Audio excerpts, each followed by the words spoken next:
to the Job Interview Podcast. I'm Kristen Diane, and with us today we have Tiffany Lowe, a UX designer. So I'm actually going to introduce Tiffany. And Tiffany, can you tell us a little bit about yourself and what kind of job you'd be looking for in the job market? Yeah, so again, my name is Tiffany, and I am currently in IT for a wholesale shoe company. My background is fashion merchandising, and I made the switch to go into UX design, early June, I believe, of last year. So it's been fairly new.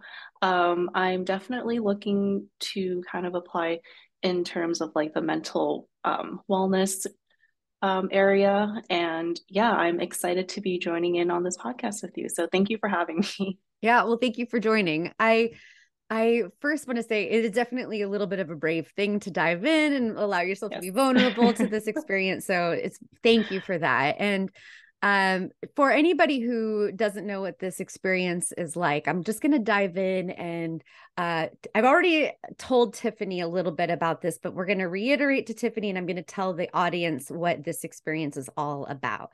Now, what are you listening to? Now, this is it's a mock interview intended to be just like a real interview. But what we're going to do is at the end, we're going to provide that critical feedback that we don't necessarily get to provide as recruiters or get to receive as candidates in the interview process.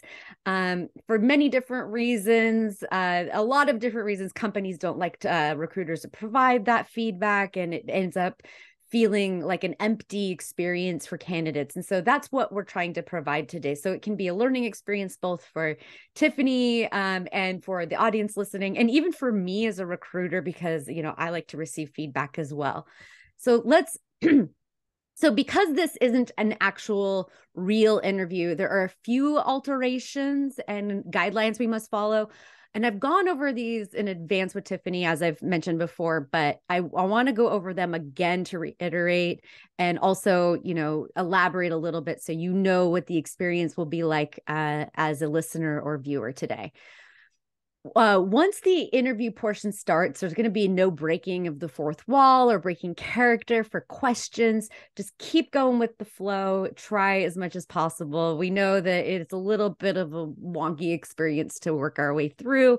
We will note that, through the critical feedback section. It's totally fine. I am encouraging Tiffany to ask all questions that she would normally ask, and all dig from past experience or make up answers. And again, we want to keep this as authentic and real as possible, even if we fumble through it a little bit here and there. I will ask the compensation expectation question, but I want everyone to know that this will be a made-up number if a number is even given. It should be a number that could be within reason, but not necessarily Tiffany's number per se or range. Now, if there are deal breakers or deal makers, I definitely would encourage Tiffany to really delve into that. And so Tiffany, please, be honest and open with this, because this is definitely a question that people really are curious about and how to handle when it comes to negotiations. And there's a ton of people are constantly Googling and asking career coaches and recruiters about how to handle this question. So again, if we fumble through it, that's totally fine. We'll dissect it in the review section. And Awesome. we won't be covering immigration. It's the only piece that I'll leave out. It's just way too personal. And this will be a typical recruiter interview. And what I mean by that is most people who've done a few of these understand what this is like. It's not necessarily a subject matter expert interview, but more of a generalist interview or a gatekeeper kind of interview. The interview piece should be around 20 minutes or so. So it'll be on the lean side, because we want the podcast to not exceed about 40 minutes, given this little beginning section, the review section, and the actual interview. So to set the stage for the job, Tiffany has sent me her resume in advance, and we've discussed jobs that she'd be interested in. I've actually curated or found a job online that looked interesting, but we're going to pretend that the company is a little bit more vague. So the job description she already has in hand. I'm actually going to include that job description in the show notes, as well as on thebossysauce.com. And we've outlined the bones of what that'll look like as far as the company goes, and we'll go over that in the job interview as well. The fake company will be represented as my real company, thebossysauce.com, but please keep in mind that my company doesn't do anything related to what we're referencing today. It's a career coaching and learning and development company. So the company that we will be referencing is a tech company doing cloud-based AI. It's, again, fictitious, but it's based in the New York City area, and it just received Series B funding. And so that's it. I'm ready to go whenever you are. Are you ready to go? Yeah, I'm ready. Okay. Let's do it. Okay. Let's do it. So forgive my fake ring noise. Let's dive in. Okay. Actually, we're doing this on Zoom today. It's my first time doing it on Zoom. Okay. So let's just pretend we just popped up on Zoom. Okay. Hey, awesome. Tiffany, how's it going? Good. How are you? Good. Thanks for making some time. I appreciate you booking in the calendar. Thank you. I really appreciate your time as well. Well, I saw your resume and I saw the experience from Springboard, and obviously you came referred by somebody we really value as an employee. So I've been really looking forward to connecting with you. I know Springboard really put some really fantastic candidates forward for us, and between that and then your recommendation, I really couldn't wait to get on this call today. So thank you. Yeah. The first thing that I just like to do is tell you a little bit about who we are, and then obviously flip that in your direction and learn a little bit about who you are. So I'm just going to talk for about a minute or so, and then flip it your way. Does that sound like a good way to start? Yeah. Awesome. Cool. So we are the bossysauce.com. We're a startup, around 50 people. We're looking to scale around 150 people in the next 18 months or so. We just received our Series B funding, so really exciting times here. Definitely a lot of growth. It's very typical of that startup environment. The role that we're looking to fill would be our third UX designer. The whole design team right now consists of 4, and we're actually this would be our 5th person. There are a couple visual designers on the team as well. And so we're looking for somebody to work on our cloud-based AI platform and product suite. And yeah, it looks like you have an interest in product development prior to going to school at Springboard. How did you learn that UX was a field that interested you? So I'm just want to dive in and ask that before I kind of have you give me a full overview. Yeah. So obviously, the tech industry and UX, even product design, has been, I guess, very popular as of late, for like the past couple of years.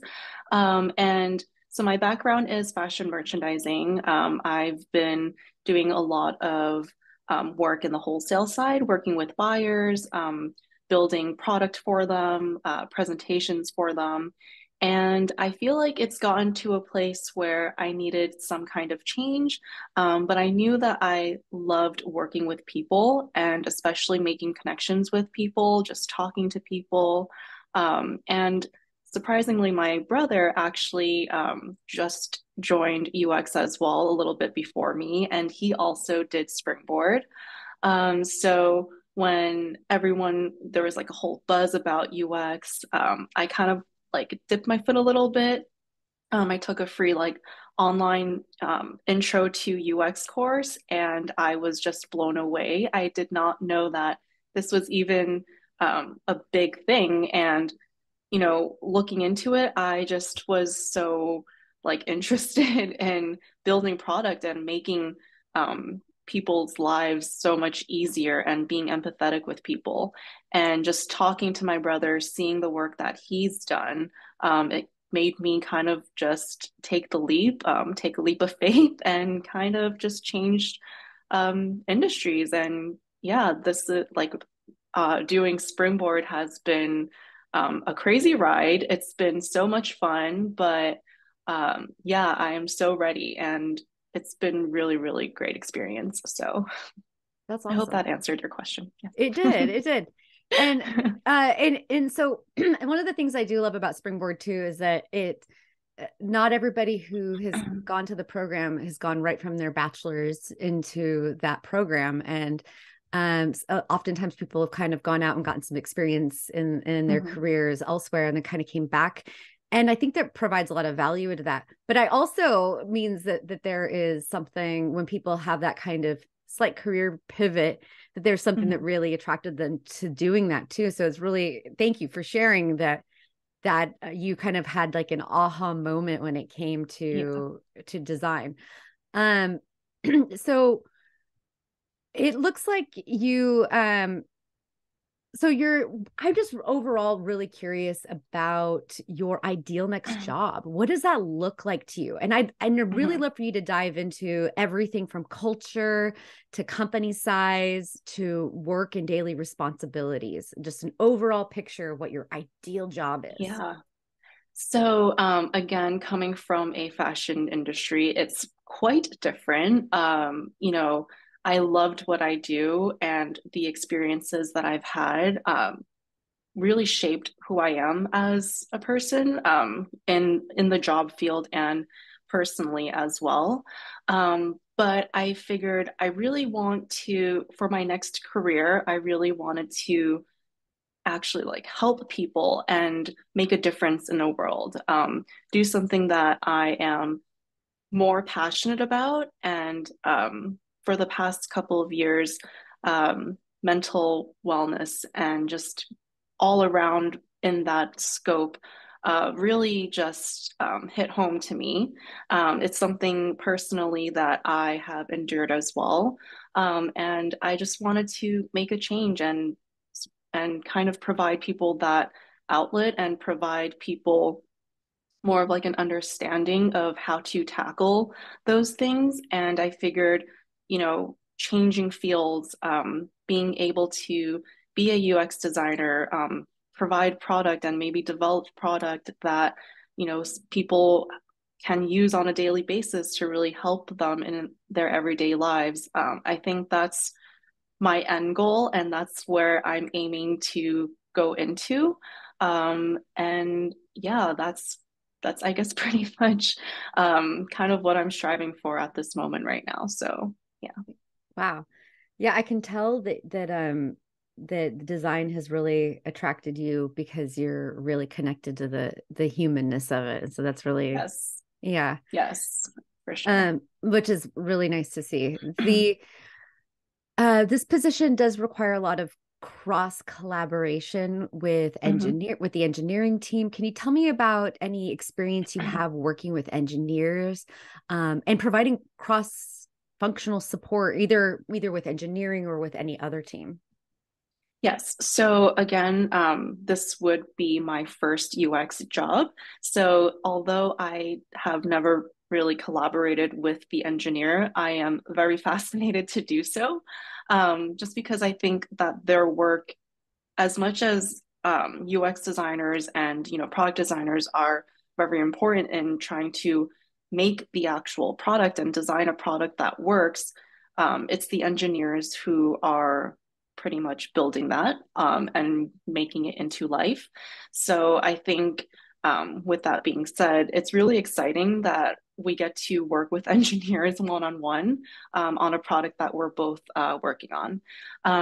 And as far as working with cross-functional teams, in my previous jobs, in fashion, I've had to work with teams overseas, with South Korea, with China, Vietnam, and a lot of the times I would work with our design team and our, I guess, CAD development team. And I would pretty much be the bridge of communication between everyone from my customers, so my buyers. I would have to kind of implement the design to the buyers, talk about the cost with factories. So I'm pretty much a bridge of communication with all teams. So I feel very comfortable and more than confident that I can take that experience with me and go into the UX world. So, Awesome. Thank you for that. And tell me about your experience and comfort level with wireframing. yes, a lot of wireframing has been done in Springboard, and it's been great. I mean, wireframing really at the beginning of the stages when I first dived into it, I was like, oh my gosh, everything has to be perfect. And, you know, as every designer, we're all kind of perfectionists. We want to make every single thing like super aligned and just perfect. But I come to realization that it's the point that you're trying to make. So, quick wireframes just to get your point across is more than not more than enough, but it really helps people understand what you're trying to do. So a lot of wireframing is a part of the communication in my understanding. Awesome. And tell me about a time when you had a difficult customer, client, or coworker, and what you Mhm. did to overcome that challenge. Yes. So actually, through my industry design project, where I was interning with three other UX people. It was really fun. The project was about implementing a touchless kind of app where it's sort of like Shazam, but this client wants to have everything touchless. So from elevators to buying product to getting more information to knowing what music there is when it's played and you don't know what song it is. So everything is sort of like a wireless touch. And so we had to design onboarding screens. We had to basically redesign his whole entire app. And two of the designers were kind of clashing a little bit.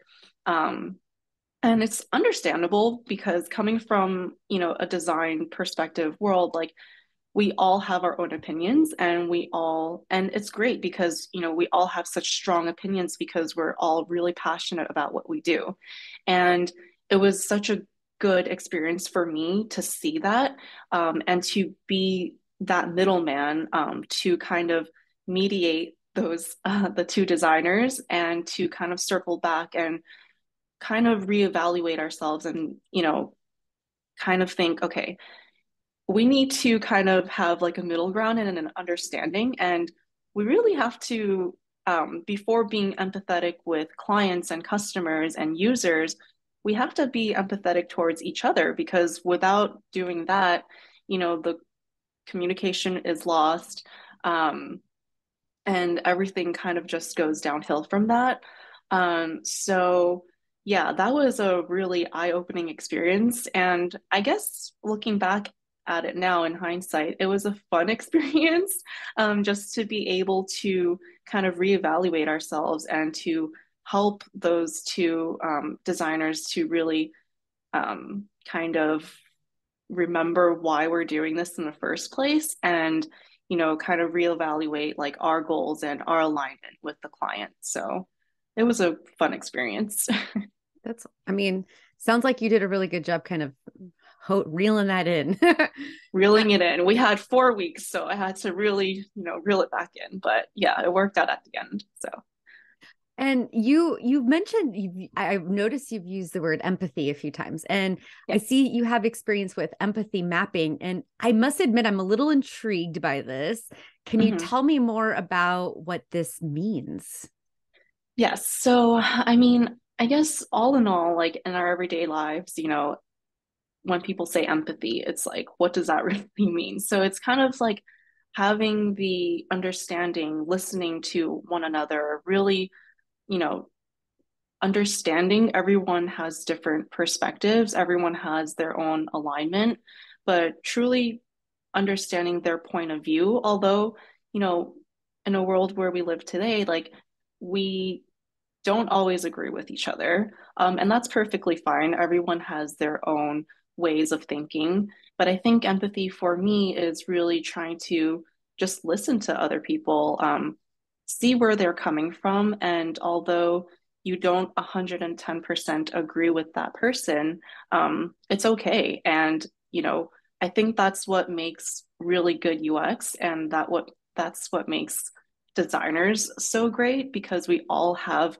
something to chip in. We all have our own kind of like ideas. And when we bring that together, that really creates that empathy for our users. So that's also something why I chose this career, and why I love UX so much, because we get to kind of experience that in the real world, and it's real. It's what's happening out there. Um, and yeah, so creating like empathy maps, interviewing users, talking to people, getting the tea, as I say, I think is really fun. And it's really fun to dive into how people think, how they feel, when creating a product. And yeah, and it's what it is. I mean, it's basically down to that when we think about it. It's really what the users want, how they feel about certain things, and how do we kind of like implement that into a design that they can use every single day, and you know, be happy and have some type of emotion while using that. So Hmm. That's a really cool perspective and way of looking at design. And thank you for sharing that. yeah, Um, thank you. so I'm just gonna roll into logistics. My first thing that I ask is it's probably one of the things that people are most curious about since post-COVID world, which is this remote? Is it hybrid? How much do I need to go in the office? How much can I work from Mhm. home? Do I want to go in? Do I not? So um this role it is shaped in a hybrid form. The office is at a WeWork in Brooklyn, and it would be Mhm. Tuesdays and Thursdays in the office, Monday, Wednesday, and Friday from home. Is that something that you are open to? Yes, I actually prefer being hybrid. You know, you get a little bit crazy when you're in front of the computer for like 11, 12 hours. And it's nice being in the office, getting to know your coworkers, getting to have like some social, like personal relationship other than just on a screen. So it's nice to have that hybrid. Awesome. Great. And the next logistical question I have, it's the doozy. It's the compensation one. When it comes to an annual salary for a full-time role, can you tell me a little bit about what you'd be looking for? I'd actually would be looking for somewhere between 65 to 70. Um, just because I know, you know, the rate where I am right now in New York City. And with that being said, I am going into a junior role. So I think that would be fairly compensated. Okay.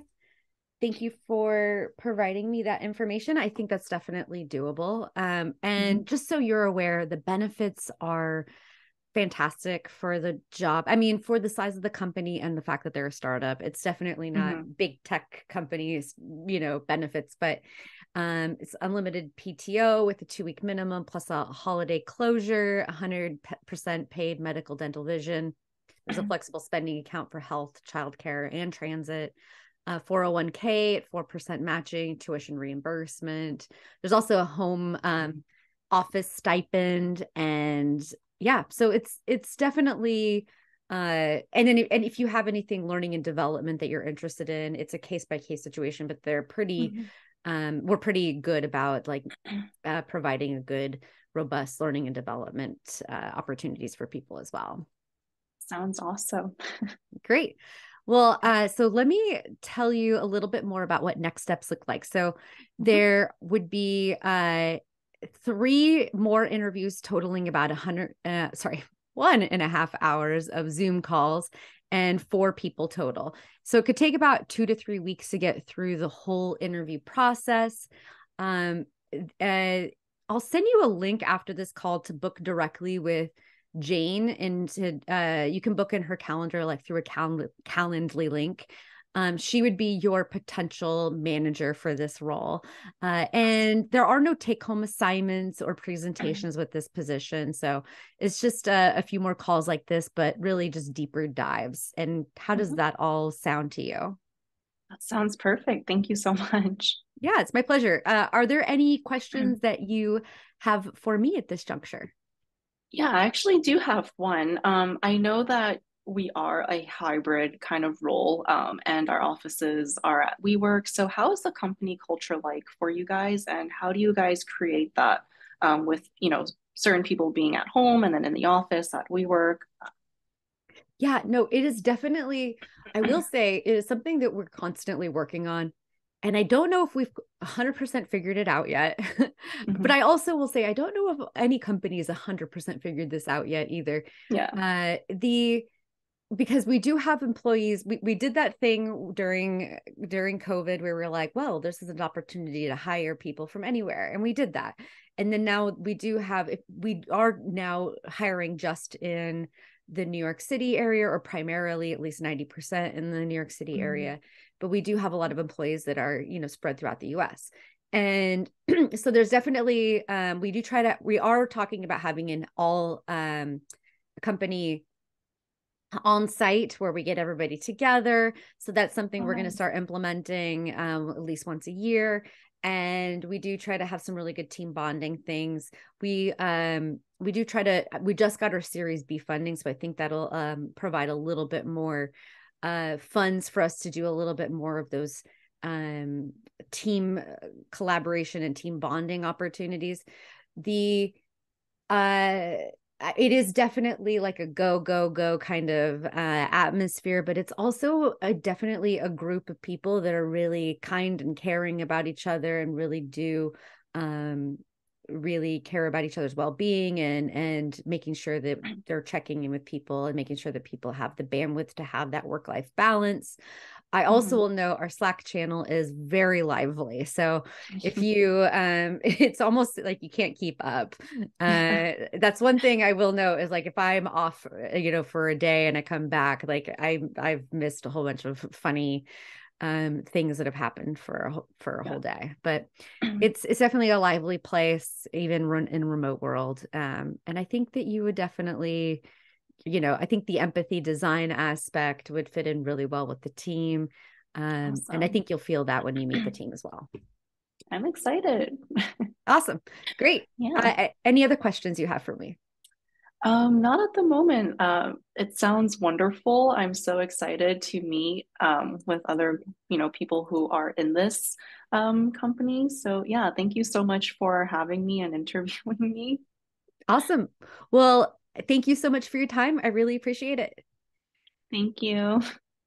Uh, I'll go ahead and follow up, and I'll send you that link. And then other than that, we'll go ahead and I'll connect with you in the next few days. Awesome. Sounds good. Thank you so much. My pleasure. Talk later. Bye. Bye. Well, that was a pretty good Okay. experience from my side, but I want to ask you how you felt things went. I think it went well. Aside from me sweating, I feel like I can talk a little bit slower during some questions, but yeah. I don't know. I didn't notice that. Oh, Uh, yeah, okay. I didn't. It's possible I didn't catch it, and maybe somebody else would have. I'll listen back later because it is recorded. But Yeah. you can listen back and listen to yourself. But I Mhm. didn't catch that. I actually thought you did pretty great. I've been Thank you. pretty fortunate with the people that I've recorded and not having to um Yeah. So I have a few pieces of feedback, but they're not really very none of them are really all that big. Hmm. I'll dive right in and tell you if that's Yeah. okay. Yeah. Okay. I'm excited. So the first one is, and this is actually could just come down to the fact that I sent you a job description and maybe you're just not interested, or maybe you Hmm. are, and Hmm. I wasn't aware. But I did notice that the reference to the fashion industry a lot. And I didn't know if that's just Mm, because you have that experience in the past, or if yeah. that's where, and you're only, and you want to keep continuing down that, but because you did mention that you want to Hmm. do you, and you really did run this home, that you want to do work in that it's mission driven, and I got Hmm. that.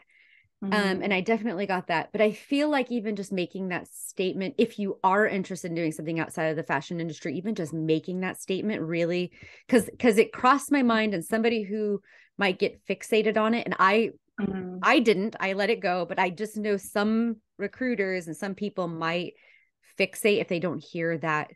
explicit statement, like I am okay with leaving, but I don't know if you are. So I guess I should ask, are you open Yeah. to leaving the fashion industry? I want to leave the fashion industry.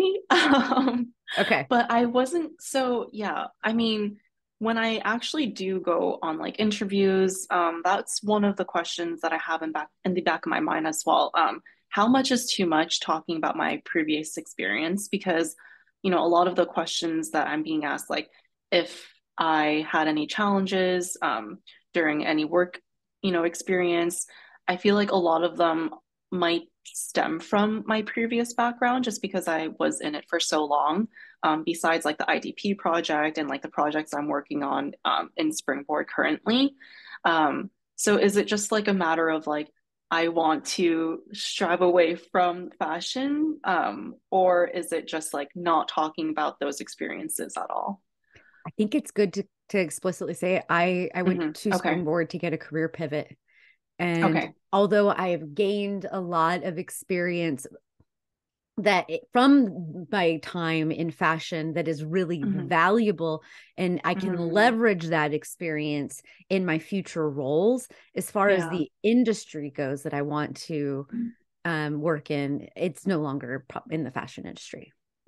Okay. Yes, I have to keep that in mind. Okay. That's actually a good idea. And then, so I think it's good to just highlight that, because I think I left a little bit unsure, but I did know that Hmm. I felt that I could deduce from the fact that you wanted to be mission driven, and not that there isn't mission driven within the fashion, because you can find it. It's just Hmm. probably a little bit more like, because there's sustainable fashion and stuff like Yeah. that. Yeah. Um, but the thing that I really got out of um the thing that I really got from you, and I just want to say this as a real big positive, was that word empathy. I got it a lot from you. And I feel like I think I even said it during the interview, I feel like with a user experience designer, it's a really valuable thing, because what you're ultimately doing is you're creating experiences based off of the human factor, and Hmm. um tapping into really that the empathy piece is really essential. And I don't think I've ever talked to a user experience designer that had used that word so much, where it didn't feel overused, but they Hmm. definitely ran it home. And so I really wanted to give you major props for that. I felt that Thank was you. something that you did really well, and that I got a lot from you. And I did notice that on your resume too, that the empathy mapping, I don't think I've ever really acknowledged that on a resume before, and I thought that was really cool, and Oh, that's why okay. I asked you about it. Hmm. um so I think that was just another way of running that home, and that I really liked. Yeah. The one thing that I wish I had more information on was your wireframing at Springboard. You Mm, started with this statement that was, we did so much wireframing, and then it felt a little lean in the response.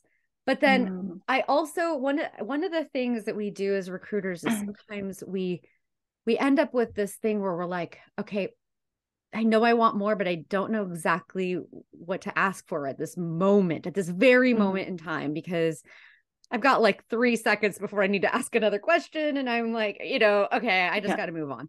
And so we do that.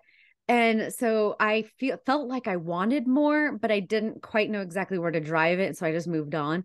And Yeah. I feel like a lot of recruiters probably won't admit that out loud, that they just leave it because of that. But I'm going to, in this moment, admit it. So I feel like I don't know what it was that I wanted, but I felt like I wanted more. Yeah, I feel like I don't know. I wasn't really sure how to answer that question. Because And it was so I blank and broad, right?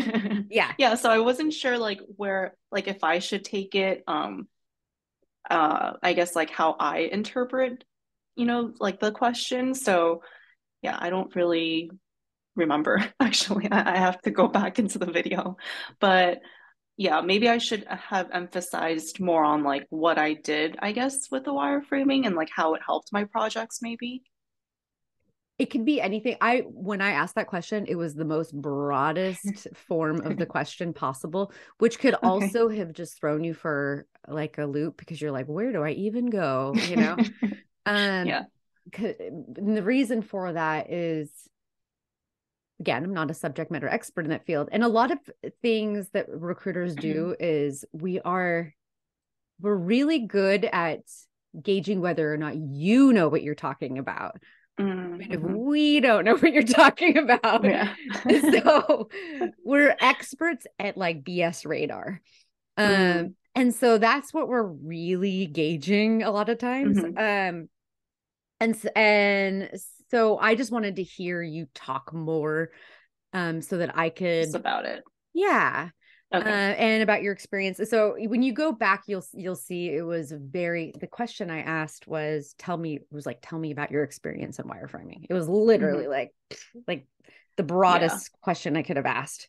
I think I kind of went in a way where it's like, because I didn't work with engineers, I tried to kind of pivot in a way where it's like, yeah, I do a lot of wireframing, and that's like a form of like communication across teams. So I kind of try to bridge it that way. But yes, I really didn't know what else to say about that, to be honest. But Yeah. It was, I mean, it wasn't a bad critique. It was just like, I just mhm, wish I had a little bit more.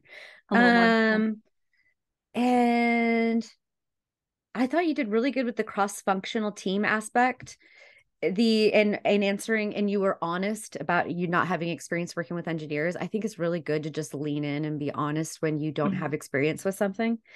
I do think that if you did get a question where somebody asked you if you had experience working with, like, let's say engineers, you could probably leverage, if you weren't asked, or cross-functional mhm, teams, you could mhm. probably leverage that, or cross-functional in your response in the future. Just giving you a Mm, tidbit, just like a little yeah. nugget there. You did that. That's just mostly like me giving you a tip. The you handled it immensely grand, like it was perfect. I think you did a fantastic job. Thank you. The um oh, the compensation. I Yes. felt I felt you leaned a little low. I'm Really? for the Oh, market, but I know you okay. were giving a broad range. I know you were just giving a range. It could have been anything. I know we said we were going to do that, but I'm just going Yeah. to state it. I'm going to state for the record out there, for New York City, for entry level design, I would still go a little higher. I'm just going to put it out in Okay. the ether. The other thing is, uh yeah, I wanted to. So for me as a recruiter, I wanted to like say, you could go a little higher, and I usually do in other Mm, interviews. And I probably should have this time, but I just didn't, for sake of time, because we were running a little long. But and I probably should have, but I know we were giving a blank range anyway. So I'm just putting it out there. I would lean a yeah. little bit higher. That's probably the range if you Yeah. were working in like the Midwest, if you were going into design. Uh, I'm always afraid to say such like a higher number. I don't know. I think it's just me in the back of my mind. Like I just don't, I'm afraid if it's like too high, then they'd kind of like, get taken back. But that's, yeah, that's something that I need to work on and to just like be more forward with that. A great way to go about this is to give a broader range. But I do Mhm. know, I do know in California, you have to, if there is a range and you ask what the range is, they have to state what they have to provide it to you. And I think Mhm. New York has similar laws. I don't know if they have to provide it to you, but I do know there's very similar laws. And so, Mhm. um, just ask. It's starting to become the norm that companies are going by the laws that are in the strictest state because there's so much remote work. Mhm. Um, that my guidance is just to flip it back to the company and say, I never know what to provide here, and I don't want to disqualify myself from the role, but obviously I would like to not underbid myself either. Do you have a stated range for the position? Mm. And just Okay. ask. Yeah. Yeah. That would happen a good way. Yes. Oh yeah, but that's my guidance, just to Yes. make sure. And I always feel like I want to provide that guidance, particularly to women, because of my experience, um, with negotiations and compensation. Hmm. Women always lean a little bit more reluctant than men do, and so that's why I'm always like, Yeah. lean in more. Yeah, but that's it. Other than Thank that, you. yeah. Uh, Yeah. you were fantastic. I would put you Thank forward for the you. job. I really would. I would put you forward for another interview. You would be in the pool to go forward. Um, I would love to hear any feedback you have for me as an interviewer. I thought you made it really comfortable. Like I was not, although I'm sweating, the questions were pretty like standard. They were easy to understand. Um, and yes, the whole compensation, that always makes me very nervous. So just like hearing your feedback and like, giving me the push to not be so reluctant, is definitely what I needed to hear because I think, yeah, even being in the industry, I've always been a little bit, more reluctant and like not as forward. So it's really nice to hear that, especially from you. So thank you so much. It's my pleasure. Well, I think that's everything I have for you, unless you have anything else for me. No, I think this was awesome. I wish this was real, like a real interview. Me too. I really do. But I really do appreciate you doing this. It is a brave thing Thank to do. you. And just putting yourself out there for others to listen to and learn from the experience. And I hope this was a good learning experience for you as well. Definitely. And yeah, thank you, Tiffany. Thank Um you. if you need anything, you know where to find me. Other than Yes. that, just thank you for today. Thank you so much. I had so much fun.